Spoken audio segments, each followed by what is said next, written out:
All right, well, welcome back. This month we are talking, this is January 2026. It's a new year, new beginnings, but guess what? We have a lot of the same old information from last year because guess what? The market hasn't changed. So we want to get into what the market has done, what it should be doing, and where it is be going potentially. And we want to share that with you this week because guess what? If you're a real estate investor or you're in real estate in Toronto, you must know this information because what you don't know will hurt you, unfortunately, when it comes to Toronto real estate market.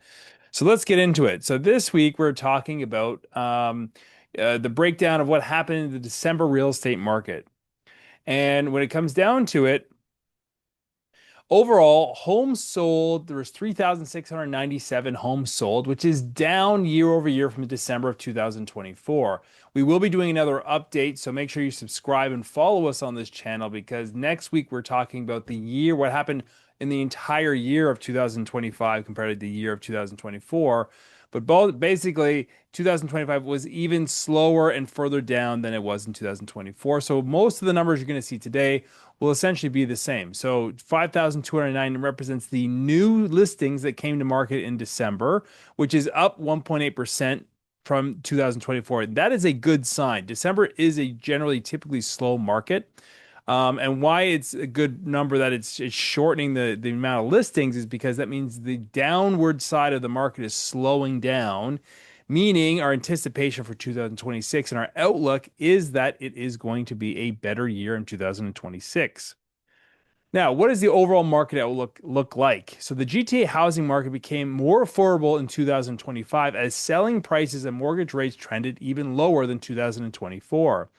The improved affordability has set the market up for a recovery because at the end of the day, we think 2025 was the bottom of the market and 2026 will be an improvement and continue going northwards. Once households have convinced that the economy and the labor market are in a solid footing, sales will increase as pent-up demand has to be satisfied. Buyers will enjoy considerable choice, but certain neighborhoods are beginning to see already increased competition as motivated purchasers move in to quickly try and find these good prices in the marketplace because they know it's not going to last much longer. Now, the current overall inventory levels, there's 4.9 months of inventory in the Toronto real estate market as of December. Now, what does that mean? That means if there's never another real estate listing ever to come to the market, it will still take almost 5 months to sell through the entire inventory, which is a staggering number, which also means and reflects that it's about you only have about a 1 in 5 month chance or a 1 in 20% chance of selling your home. So if you're going to put your property on the market, the likelihood is it's going to take 5 months. Even if it does sell, you still have only a 20% chance of actually selling. So it's not great. Not great market outlook, but December historically is the worst month anyways. But the good news is we anticipate a strong spring market moving forward. Now, why is it a buyer's market? Well, there's 33% sales to new listings ratio, and a balanced market is around 45 to 55%. And what did that mean? It means it's only 33% of all sales actually sell in the marketplace. So if you're going to market, 33% of the homes, including everything that was previously on the market, will sell through in about 5 months. So it's again, these numbers aren't fantastic, but this is the reality of what we're going on. And it's important to know what's going on if you're going to make a decision. In the future outlook, slight slowdown in the new listings could shift balance back to sellers, and that's what we're anticipating into the spring market. Now, overall home pricing has been down, average pricing. Why we don't like averages, because a house in, the east end of Toronto is a lot different than in like the, Rosedale, or Rosedale is a lot different than in the north of the city. So average pricing isn't fantastic. So we tend to look at HPI, which is the housing price index, and that segments out markets, it segments out neighborhoods, it segments out property types. It's a better reflection of pricing. The bad news is that is even further down than the average price decline. So year over year, the HPI composite is down 6.3%. So the overall pricing is down. It's about 1,600,000 if you use a housing price composite index for the month of December.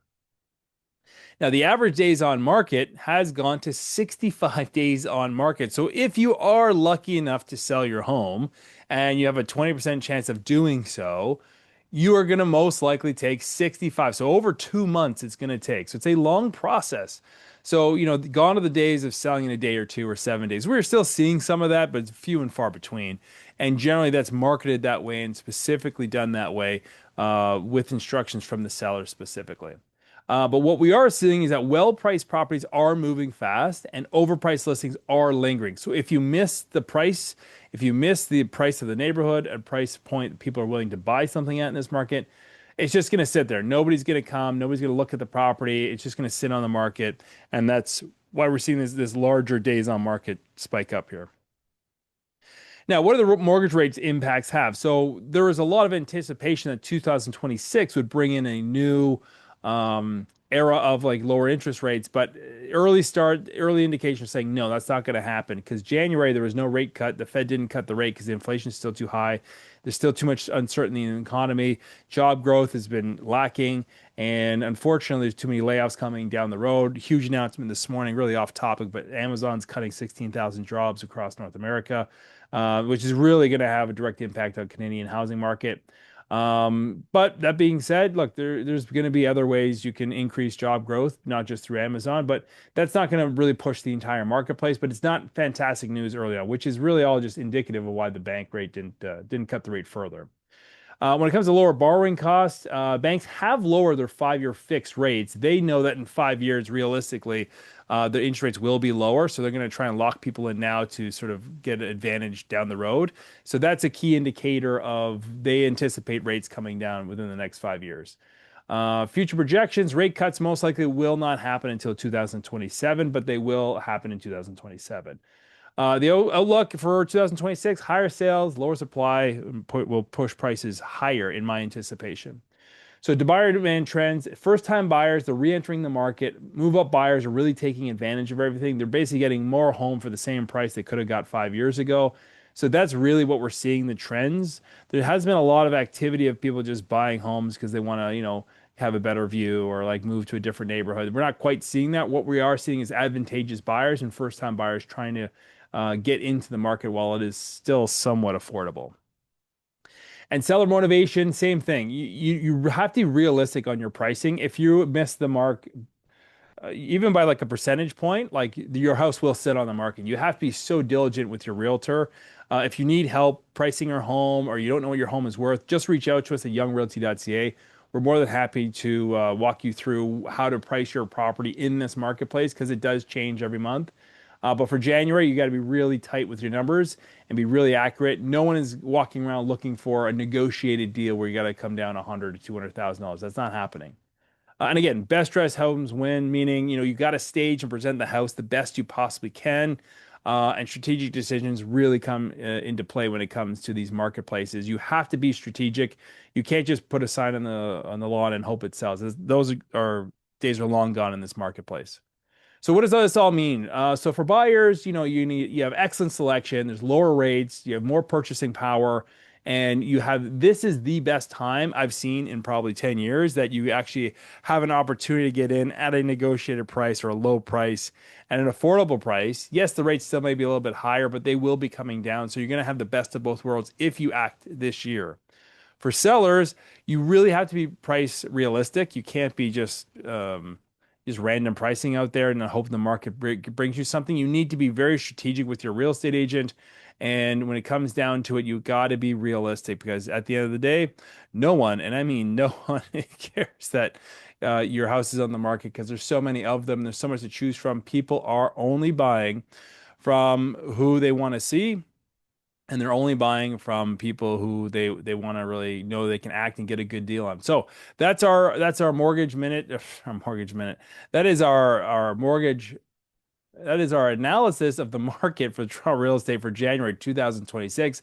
It's still early in the year for me too. I'm just getting out of all this. So hey, bear with me. We'll see you next month and we'll be ready to rock and roll. And if you need any help, just reach out to us at youngrealty.ca or subscribe below. We're always putting out these amazing information videos and we'll go from there. Take care.